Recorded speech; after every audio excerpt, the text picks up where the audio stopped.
여러분과 저를 하나님이 구원해 주셨습니다. 이 놀라우신 은혜, 이 놀라운 축복보다 더 큰 은혜는, 더 큰 사랑은, 더 큰 복은 없습니다. 구원받은 복이죠.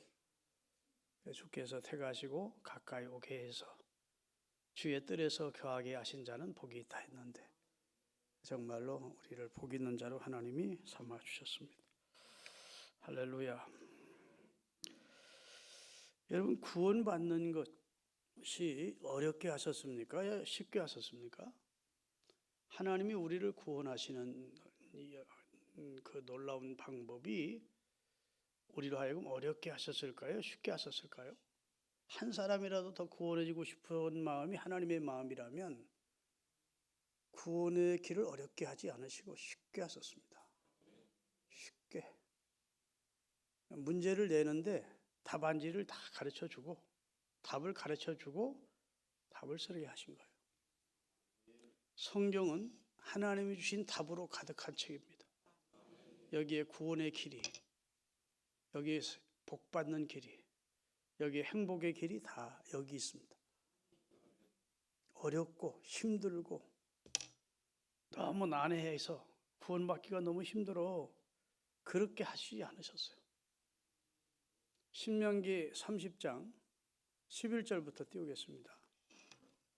내가 오늘 네게 명령한 이 명령은 네게 어려운 것도 아니요 먼 것도 아니라 하늘에 있는 것이 아니니 네가 이르기를 누가 우리를 위하여 하늘에 올라가 그의 명령을 우리에게 가지고 와서 우리에게 들려 행하게 하려 할 것도 아니요 이것이 바다 밖에 있는 것이 아니니 네가 이르기를 누가 우리를 위하여 바다를 건너가서 그의 명령을 우리에게로 가지고 와서 우리에게 들려 행하게 하려 할 것도 아니라 오직 그 말씀이 내게 매우 가까워서 네 입에 있도록 네 마음에 있도록 하였은즉 네가 행하고자 하면 네가 구원받고자 하면 네가 복받고자 하면 답이 다 네 앞에 있으니까 답을 가르쳐 주었으니까 네가 이를 행할 수 있느니라.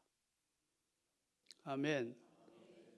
막 구원의 길이 너무너무 힘들고 어렵도록 만들어서 인간이 구원받기가 너무너무 힘들도록 하시지 않고 하나님께서 하나님 우리를 선택하시고 그 아들을 대속죄물로 보내주시고 그래도 믿지 않을 것 같으니까 강팍한 우리를 위해 성령으로 우리를 감동시켜서 예수 그리스도를 주로 받아들이도록 그래서 구원이 너무 쉽도록 해주셨다고. 이게 쉬운 게 문제라. 진짜 복음인데 구원받는 게 그렇게 쉽겠어? 그러니까 사람들이 거기다 율법을 자꾸 더해가지고 하나님께서 우리에게 주신 구원의 복음을 퇴색시켜버리고 마치 율법을 지켜야 구원 얻는 것처럼 잘못 가르치는 자들을 향해서 사도 바울이 내가 전한 복음에 다른 복음을 전하는 자가 있으면 비록 천사라도 저주를 받아라 그랬습니다. 주님이 베푸신 구원의 길이 그렇게 쉽게 하셨다. 복받는 길 어렵게 하지 않으셨습니다. 할렐루야. 행복의 길을 어렵게 하지 않으셨어요. 다 답이 있습니다. 성경에. 믿습니까? 네가 네 하나님 여호와의 말씀을 삼가 듣고 그 말씀대로 순종하며 살려고 하면 하늘의 복 땅의 복 들어가도 나가도 네게 복 줄 거야. 하나님이 다 말씀하셨어요. 말씀 붙들고 믿음으로 살면 복 받는데요. 세계 여러 나라를 보세요. 그렇게 사는 나라들이 복받고 선진한 나라 되고 하나님의 은총을 입지. 믿으시면 아멘. 이번에도 세계 후쿠시마인가 어디 히로시마 세계 7개국 정상들이 모이고 그 다음에 15개국 정상들이 또 나중에 초대가 됐는데 여러분 거기다가 자유민주주의를 신봉하면서 문을 개방하고 복음을 받아들이는 나라들이에요. 북한이나 중국이나 러시아는 복음 꽉 문을 닫고 아직도 공산주의 국가예요. 그런 나라들과는 함께 할 수 없다는 것이 세계 열강들의 지금 입장입니다. 할렐루야. 여러분 복받는 길, 행복의 길 구원 받는 길을 하나님이 어렵게 하지 않으셨어요. 어렵다면 여러분과 제가 어떻게 구원받고 이 자리에 앉아서 우리를 구원하신 하나님을 예배할 수 있겠습니까? 네, 하나님께서 은혜로 우리를 구원해 주셨다. 너희가 그 은혜를 인하여 믿음으로 말미암아 구원 얻도록 했다. 그 믿음도 네게서 난 것이 아니고 내가 줬다. 이렇게 말씀하시면서 구원은 여호와께로서 말미암는다고. 우리를 구원하신 분이 우리 의가 아니고 우리 노력이 아니고 어른분의 어드바이스를 통해서 우리가 도움받아서 구원받은 게 아니고 은혜로 100% 하나님이 베푸신 은혜를 우리가 수용함으로 받아들임으로 마음으로 믿고 입으로 시인함으로 구원받도록 하셨다. 할렐루야. 로마서 10장 6절에서 10절입니다. 믿음으로 말미암는 의인은 이같이 말하되 내 마음에 누가 하늘에 올라가겠느냐 하지 마라. 올라가겠느냐 하면 그리스도를 모셔 내리는 것이요. 혹 누가 무저갱에 내려가겠느냐 하지 말라. 내려가겠느냐 하면 그리스도를 죽은 자 가운데서 모셔 올리는 것이라. 자, 이 말은 당시 바리새인들을 향한 예수님의 책망입니다. 예수님의 승천, 예수님의 대속을 믿지 않는 그들을 향해서 예수님이 다 해주셨어. 너희들이 예수님이 행하신 일을 폄훼하지 마라. 예수님이 행하신 일을 너희들이 짓밟지 마라. 예수님이 다 하늘에 올라가셔서 우리 구원을 이루어 주시고 음부에 내려가셔서 우리 죄를 대속하셨다. 아멘. 우리가 한 거 아니야. 너희가 한 게 아니야. 그 말이에요. 바리새인들에게. 주님이 다 하셨어. 그리고 나서 8절에 그러면 무엇을 말하느냐? 하나님의 말씀이 내게 가까워. 누구를 통해서? 하나님이 말씀을 주시고 그의 선지자들을 통해서 오고 오는 세대들에게 구원받아 선택받은 하나님의 백성들에게 말씀을 주어서 구원의 도리를 가르쳐 주어서 축복받는 법을 가르쳐 주어서 그 말씀이 내 입에 있고 내 마음에 있도록 해주셨대. 아멘. 네가 구원의 도리를 연구하고 사색하고 그래가지고 네가 구원의 도리를 발견해봐. 네가 현미경을 가지고 하나님을 찾아서 전 세계를 다니며 하나님을 발견해봐. 그렇게 하지 않으셨대요. 다 보여주시고 다 들려주시고 다 가르쳐주시고 이제는 구원받은 사람들의 입에과 마음에 하나님의 말씀이 있도록 해주셨대. 그래서 우리가 지금 전하는 이 복음의 말씀이 우리 입에 있고 우리 마음에 있도록 해주셨대. 여러분의 입술에 여러분의 마음에 복음이 있으시면 두 손 들고 아멘 합시다. 복음이 있잖아요. 그 다음 절이 중요합니다. 자, 네가 만일 네 입으로 예수를 주로 시인하며, 자, 내 마음에 두고 내 입술에 둔 하나님의 말씀을 네가 믿고 예수를 내 입으로 구주로 시인하면, 또 하나님께서 그를 죽은 자 가운데서 살리신 것을 내 마음에 믿으면 구원받도록. 하나님이 구원을 그렇게 쉽게 하셨대요. 네? 그러면 네가 만일 그 다음에 10절 대저 하나님의 모든 말씀은 어디야? 10절 엉뚱한 데가 떴네. 자, 사람이 마음으로 믿어 의에 이르고 입으로 시인하여 구원에 이르느니라. 이런 거 하면 아멘 좀 하셔야 하는데. 자, 이렇게 은혜로 우리가 구원받았다고요. 생명을 얻었다고요. 할렐루야. 이렇게 구원받은 성도는 어떻게 살아야 되느냐 하는 것을 말씀드리고 합니다. 그 첫째는 구원해 주신 하나님을 예배하는 삶을 주님 우리를 데리러 오는 날까지 우리 생명 다하는 날까지 예배하는 삶을 살아야 돼요. 할렐루야. 마태복음 4장 10절에 보면 예수님께서 이렇게 말씀을 하세요. 너희 주 하나님께 경배하고 다만 그를 섬기라. 주 하나님께 경배라는 말은 예배하라는 말입니다. 하나님께 무릎을 꿇고 마음의 무릎을 꿇고 하나님께 절하면서 예를 갖추어 절하는 것이 예배예요. 하나님을 향한 예배자로 살아야 돼요. 하나님보다 높은 분이 없습니다. 하나님보다 강한 분도 없습니다. 할렐루야. 하나님보다 귀한 분도 없어요. 그는 우리에게 예배받기에 충분하신 자격을 갖추신 분입니다. 하나님만큼 우리를 사랑해 주시는 분도 없어요. 그래서 성경은 그에게 합당한 영광을 돌려야 된다. 거룩한 옷을 입고 그 앞에 나가 경배해야 된다. 여러분, 코로나19 사태를 경험하면서 코로나19 사태가 우리에게 주는 의미가 무엇일까? 여러분 생각해 보셨습니까? 나는 하나님께서 깨어서 경성하여서 믿음으로 살라고 우리에게 주신 사인이라고 봐야 돼요. 하나님은 의미 없이 행하시는 일이 없습니다. 그런데 전 세계의 재앙으로 다가온 이 온역 같은 이 질병, 전염병이 우연히 발생했겠지. 그럴 수 없어요.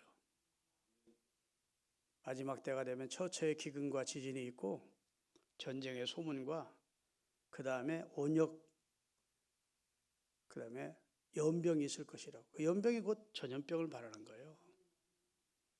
코로나19 사태로 인해서 전 세계 교회, 교인들이 25%가 감소됐대요. 우리나라만 감소된 게 아니고 전 세계 교회에 100명 중에서 25명은 교회를 떠난 거예요. 다시 말해서 하나님께서 알곡과 쭉정이를 거두는 그런 퀴즈를 한번 하셨는데 쭉정이는 나가는 겁니다. 아멘 안 하시네? 타작마당에서 타작할 때 마지막이 곡식과 가라지를 함께 올려놓고 퀴즈를 하는 거예요. 한번 탁 치고 나가고 탁 치고 나가고. 나는 앞으로 이렇게 생각합니다. 주님이 다시 오실 때 틀림없이 주님은 오시는데 그가 하신 말씀이 이루어지지 않은 것은 한 번도 없는데 주님이 오시는데 이런 기질이 여러 번 있을 것이다. 이런 환란이 세계적으로 전 인류에게 닥치는 환란이 우리는 미래를 예측할 수 없지요. 그렇지만 큰 환란이 몇 번 있을 것이다. 그때 깨어있지 않은 자는, 알곡 신자 아닌 자는, 육에 속해 있지 영에 속하지 않은 자는 결국은 교회 밖으로, 신앙 밖으로, 예수 밖으로 떨어져 나갈 것이다. 예수님은 그래서 자꾸 깨어있으라고 하는 겁니다. 쭉정이 되지 말고 알곡이 되라는 겁니다. 밤에 같이 행하지 말고 낮에 같이 단정히 행하라는 겁니다. 할렐루야. 계속 그런 경고를 우리에게 하시는 이유가 무엇입니까? 계속해서 그런 하나님이 테스트나 환란이 이 세상에 있다고 봐야 돼요. 이건 내 말이 아니고 성경이 그렇게 말하고 있습니다. 그런데 요만한 시련도 이겨내지 못하고 25%가 나갔다면 앞으로 이 세상은 믿을 수 없고 내일을 예측할 수 없어요. 어떤 일이 벌어질지 모르는데 신앙을 생명처럼 여기지 아니하고 예수님을 제일 가치로 여기지 않고 적당하게 그냥 신앙생활 악세사리 처럼 생각하고 신앙을 그냥 그렇게 다니던 사람들이 그 믿음을 지켜낼 수 있겠습니까? 하나님이 퀴즈를 하시는데 진짜 알곡인 성자는 자꾸 하나님 품으로 가까이 덤빌 것이고 쭉정이는 하나씩 밀려날 터인데 여러분 그래서 여러분과 제가 다 깨어있는 성도가 되어야 된다. 오늘 본문에 보면 그러므로 깨어있으라. 여러분 잠을 자고 있으면 주변에서 일어나는 상황을 모릅니다. 쏙닥쏙닥 얘기를 해도 모르고 욕을 해도 몰라. 이 새끼 나쁜 새끼야 해도 몰라. 물건을 옮겨도 모르고 저를 옮겨도 몰라. 근데 깨어있으면 알려버려요. 눈은 감고 있어도 깨어있는 사람은 내 욕 오는구나. 저놈 나쁜 놈이네. 아 지금 물건을 어디로 옮기고 있구나. 이거 감지할 수 있다고. 신앙적으로도 깨어있으면 마귀가 틈타지 못합니다. 할렐루야. 그러므로 깨어있으라. 여러분 마태복음 24장과 25장은 작은 요한 계시록입니다. 마태복음 24장, 마가복음 13장, 누가복음 21장은 같은 내용을 수록하고 있는 내용들이에요.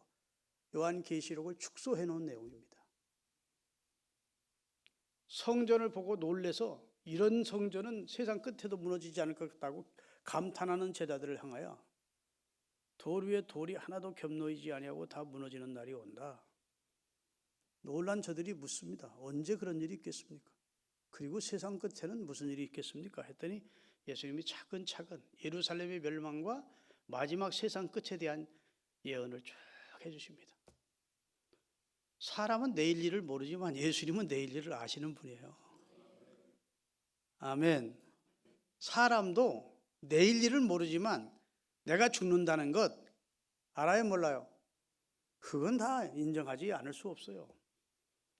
그 다음에 기독교인은 내가 죽은 다음에 천국과 지옥에 있다는 사실을 우리는 믿고 있습니다. 그건 성경이 그렇게 말씀하고 있어요. 예수님의 말씀은 1.1획도 틀림이 없다는 사실을 우리는 믿기 때문에 성경이 진리라고 우리가 믿는다면 천국과 지옥은 분명한 거예요. 여러분, 그리스도 안에서 구원 얻은 우리에게는 천국과 지옥이라는 이 말씀이 너무너무 우리 편에서는 좀 가슴 썰어낼 만큼 감사하고 나는 구원받았구나 하고 하나님의 은혜에 감사하고 하나님 편에 서 있다는 것에 감격하고 고마울 일이지만 불신자들에게는 천국과 지옥이 있다는 것이 저주입니다. 아멘 좀 하면 좋겠네요. 천국과 지옥은 분명한데 천국과 지옥이 있다는 걸 모르고 살다가 구원의 도리를 모르면 예외 없이 한 사람도 구원받을 사람이 다 멸망할 거라고. 그런 사람들을 향해서 예수님이 하신 말씀이 뭐죠? 차라리 너는 태어나지 않음이 나은 뻔했다. 그게 아주 최종적인 주님의 결론적인 저주의 선언입니다. 차라리 네가 이 땅에 태어나지 않음만도 못하다. 네가 태어나지 않았더라면 지옥이라도 안 가지. 무서운 말씀입니다. 여러분, 하나님을 예배하는 삶을 주님 오실 때까지 열심히 내십시오. 주일 한 번 예배하는 것으로 족하지 마시고 주중 예배, 수요 예배를 나오시든 금요 심야교대에 나와서 하나님 찬송하고 열심히 기도하고 하나님과 좀 친해지는 계기, 내 사정을 하나님께 아뢰고 한나처럼 하나님의 응답을 받는 하나님을 체험하는 그런 계기가 있어져야 내 신앙이 살아 약동한다고요. 모양만 가지고 있는 껍데기 신앙 가지고 어떻게 환란의 퀴즈를 이겨낼 수가 있느냐고. 여러분 정신 차리셔야 됩니다. 주님이 여러분 앞에 이제 마지막 날 여러분 앞에 주님이 서서 여러분에게 물을 때 다른 걸 묻지 않을 겁니다. 구원을 받았으니까 충성했냐, 착하고 충성된 종인지 악하고 게으른 종인지 두 가지 중에 하나를 우리가 하나님 앞에 대답을 평가를 받게 될 거예요. 근데 성경은 참 신기합니다. 게으른 것은 우리는 죄라고 생각 안 해요. 그런데 성경은 하나님은 게으른 것과 악한 것을 동일시합니다. 그건 누구에게 주시는 말씀일까요? 불신자들에게 주시는 말씀이 아니고 구원받고 사명받은 우리에게 주시는 말씀입니다. 사명을 맡았는데, 직분을 맡았는데, 하나님으로부터 달란트를 받았는데 땅속에 묻어두고 있어? 그건 악한 거야. 그건 게으르게 죄를 게을리한 거야. 이렇게 하면서 책망을 하실 것이라는 겁니다. 제가 설교 오늘 조금 무겁게 하는 것 같은데 사실은 굉장히 의미 있게 들어야 될 설교예요. 우리가 신앙생활 장난하듯 하는 거 아니잖아요. 이게 생명 걸고 하는 겁니다. 실상은 지금 우리가 평화롭게 사는 시대니까 신앙생활 이렇게 무리 없이 그냥 할 수 있지만 진짜 핍박이 오거나 공산정권에서 신앙생활을 생명을 걸고 하는 거 아니겠습니까? 순교를 각오하는 거예요. 그만큼 신앙이라고 하는 것은 대단한 것이고 가치 있는 것입니다. 어떤 사람에게는 생명을 걸어야 되는 거라고. 그런 것을 그냥 레크레이션 하듯 신앙생활 할 수는 없잖아요. 여러분, 신앙이 옷깃을 여미고 깨어있는 신앙을 가지십시다. 시험에 들지 않게 깨어있어 기도하라. 주님이 그렇게 말합니다. 깨어있자. 영적으로 깨어있자. 육의 사람은 이게 무슨 소리인지 몰라요. 교회를 나와도 육에 속한 사람, 이런 사람들은 시험이 무엇인지 주님의 은혜가 무엇이라고, 무슨 뭘 주님의 은혜라고 깊은 걸 모르지만 적어도 하나님의 은혜를 경험한 선하심을 맛본, 하나님의 선하심을 맛본 사람들은 지금 제가 무슨 말씀을 하고 있는지 다 안다. 여러분 깨어 있읍시다. 오늘 본문 계속 읽어보면 그러므로 예비하고 있으라. 아멘. 이렇게 깨어 있으라, 예비하고 있으라. 어느 때에 너희 주가 올는지 알지 못하. 때를 말합니다. 때를 아는 성도가 되거라. 깨어 있는 성도가 되거라. 그리고 준비하는 성도가 되거라. 이 세 가지 주제가 오늘 말씀이에요. 사랑하는 여러분, 예배하며 사십시다. 평생 예배를 열심을 내세요. 예배가 내 영혼을 살리고 내 삶을 행동감 있고 신앙적으로 활력 있게 만들어주고 내 삶을 복되게 하고 내 모든 문제나 이런 난관 같은 것을 예배를 통해서 예배드리는 중에 다 해결받게 하시고 응답을 받게 하시고 영적인 체험을 하게 하신다. 예배드리는 시간을 소중히 여기시고 생명과 관계 있다 생각하고 예배 열심히 잘 드리시는 우리 신흥 가족들이 될 수 있기를 예수님의 이름으로 축원합니다. 두 번째는 말씀을 붙들고 살아야 돼요. 할렐루야. 천지는 없어지게 하으나 내 말은 없어지지 않는다 하신 영원 불변하신 하나님의 말씀을 붙들고 하나님의 말씀을 기준으로 살아야 돼요. 이 세상엔 지금 얼마나 많은 주의와 주장이 있는지 모릅니다. 얼마나 많은 사상과 나름대로의 강력한 이념들을 가지고 자기 이야기를 하는 사람들이 많은지 모릅니다. 뭐 유튜브를 틀어보든지 무슨 언론들을 보든지 참고는 할 수 있겠지만 여러분과 제 영혼을 살리는 내용은 아닙니다. 하나님의 말씀이 내 가는 길이요 내 가는 길에 등불이고 빛입니다. 여호와의 말씀은 은혜롭고 지혜롭고 성스럽고 할렐루야. 우리를 복으로 인도하는 지침서가 되는 것이. 세상이 어떻게 변하든지 나는 하나님의 약속의 말씀 붙들고 살리라. 우리 주 예수 그리스도를 변함없이 사랑하면서 나는 하나님의 약속과 말씀을 부여잡고 살아가리라. 10사람이 10말하고 1000사람이 1000말해도 나는 하나님의 말씀이 내 삶의 기준이다. 이렇게 생각하고 살자고요. 첫째는 예배하는, 이 마지막 때 성도의 삶은 예배하는 삶. 두 번째는 말씀을 붙들고 말씀을 기준해서 사는 삶. 할렐루야. 세 번째는 제일 가치인 예수 그리스도를 가장 가치 있는 분으로 예수님을 붙들고 살아야 돼요. 예수님 사랑하며 사시는 여러분이 되시기를 바랍니다.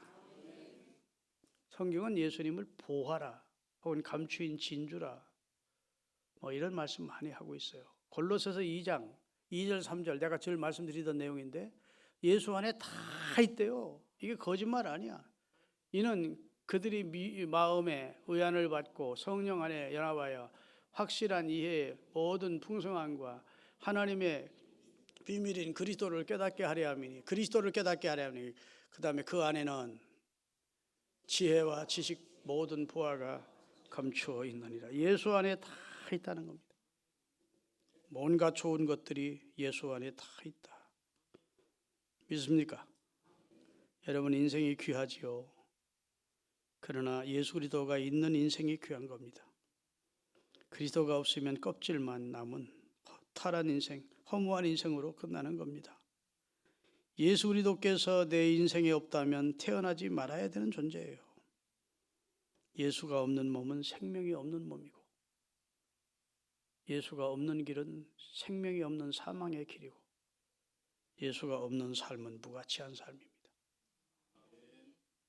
할렐루야. 가정에 나도 있고 아내도 있고 자녀도 있어야 되지만 예수님이 계셔야 돼요. 예수님을 주인으로 삼는 가정이 돼야 그 가정이 복 있는 가정이 되는 것입니다. 성도가 사업에서 어느 관청에서 성공해서 높은 지위를 얻고 돈도 벌고 사장도 되고 회장도 됐다? 그거 복 아니에요. 예수 있어야 복입니다. 예수 믿는 사장, 예수 믿는 회장, 예수 믿는 공무원. 아멘. 예수 없으면 허무한 것이라고 성경은 말씀하고 있어요. 우리 그렇게 사시기를 바랍니다. 여러분, 우리가 자꾸 환경에 영향을 많이 받아요. 그래서 사람이 아무래도 이 환경적인 영향을 안 받을 수 없는 존재죠. 그래서 지금 너무 신앙생활을 하기가 쉽지 않은 환경입니다. 유혹이 많고 들리는 여러 가지 주장들도 많고 우리를 미혹하는 것들이 너무 많고 환경이 믿음을 가진 우리를 인정하지 않고 부정하고 이런 환경이라고요. 근데 우리가 확정을 해야 돼요.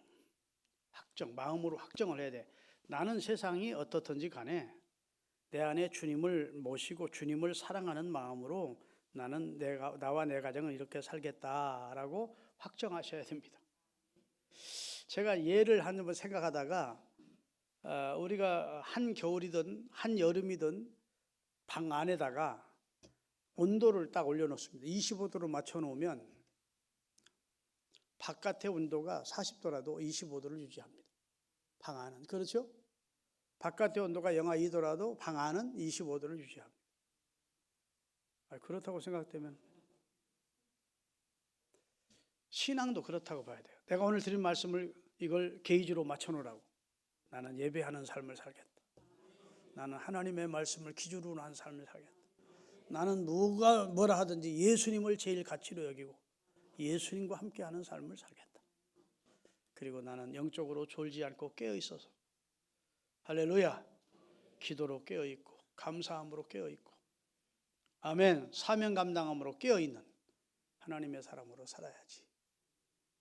그렇게 생각하고 사명 감당하시기를 바랍니다. 우리 교회는 지금 상당히 중요한 그런 기로에 서 있습니다.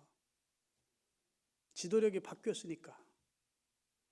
그러니까 교회 중직자들이 지금 정신을 바짝 차리고 함께 기도하고 목사님을 위해 기도하고 사명 감당을 위해 기도하고 할렐루야. 이전보다 더 어느 정도 하나님의 교회가 궤도에 서서 발전할 때까지는 그 후에도 충성해야 되지만 지금은 자다가 깰 때죠. 할렐루야. 그래서 저녁에 금요 심야기도에 얼마나 은혜로운지 모르는데 저는 저녁 심야기도에 나와서 내가 은혜를 많이 받아요. 은혜를 많이 받습니다. 찬양을 통해 은혜 받고 합심기도를 통해 은혜 받고. 그런데 교인이 한 30명밖에 안 나와. 너무 속이 상한 거야. 너무 안타까운 거야. 아유, 중직자들이 다 와서 교회 부흥을 위해 기도하고 주의 종 하나님의 담임 목사님을 위해 기도하고 사명 감당을 위해 기도하고 그래서 막 깨어있는 교회가 돼야 되는데 그러므로 내가 제목을 오늘 그러므로 깨어있으라는 거예요. 의도가 있는 설교에게 설교 평생 46년 설교한 사람이 설교거리가 없겠습니까? 얼마나 성경 한 절만 가지면 설교 1시간 할 수 있는데 내가 의도적으로 오늘은 깨어있으라는 말씀을 전해야 되겠다. 지금 우리 교회가 깨어있어야 될 때예요. 아멘. 앉아서 불평하고 뭐 피곤하다 이러고 있을 때가 아니라고. 장로님들, 권사님들, 안수집사님들은 나중에 주님 앞에 책망 안 받으려면 사명을 위해, 사명 감당을 위해, 하나님의 교회를 위해, 특별히 담임 목사님을 위해. 건강이 아주 안 좋아요. 담임 목사 돼서 10kg가 빠졌대. 나 그것도 얼마나 가슴이 아픈지 몰라. 나름대로 해보려고 애를 쓰는데 10kg가 빠졌다. 갑자기 119에 실려가가지고 병원에 갔는데 심장 쪽에 무슨 문제가 있다 해서 그 원인도 못 찾아가지고 지금 시장님병원에서 아산병원으로 지금 진료를 옮겨놓고 있는 상태예요. 지금 멀쩡한 것 같지만 여러분이 기도해 줘야 될 때예요. 잘못하면 목회하다 순교할 수 있어. 응? 지금 정신 바짝 차리고 하나님의 교회를 위해 기도하고 깨어 있어야 돼. 주님이 하나님의 사자를 위해서 기도하는 중직자의 기도를 얼마나 기뻐하시겠습니까? 사명을 위해서 기도하는 중직자를 위해 얼마나 주님이 그걸 이뻐하시겠습니까? 아멘. 난 몰라. 나와 교회는 별개야. 난 사명과는 별개야. 그럴 수가 없죠. 깨어 기도하셔야 돼. 그러므로 깨어있으라. 너희 주가 언제 임할는지 내가 알지 못함이라. 주인이 올 때 가장 복 있는 자가 누구냐? 주인의 집 창고에서 양식을 내어다가 그 집 사람들에게 나누어 주면서 먹이면서 그 주님의 일을 하다가 주인 되시는 주님을 맞을 때 가장 복 있는 재림의 주를 맞는 자가 될 것이요. 사명 잘 감당하다가 주님의 재림을 맞으래. 아멘. 애들 학교 보내지 말고 주의 재림 맞을 준비하거라 하지 않습니다. 직장생활 그만하고 주의 재림 맞으라 그렇게 말하지 않습니다. 주님의 창고에 가서 주님의 양식을, 주인의 양식을 내다가 주님의 성도들에게 그 양식을 나눠주다가 주님을 맞으면 가장 복 있는 재림의 주님을 맞는 것이 될 것이다. 다시 말해서 주의 일 하다가 주님 맞으래. 믿습니까?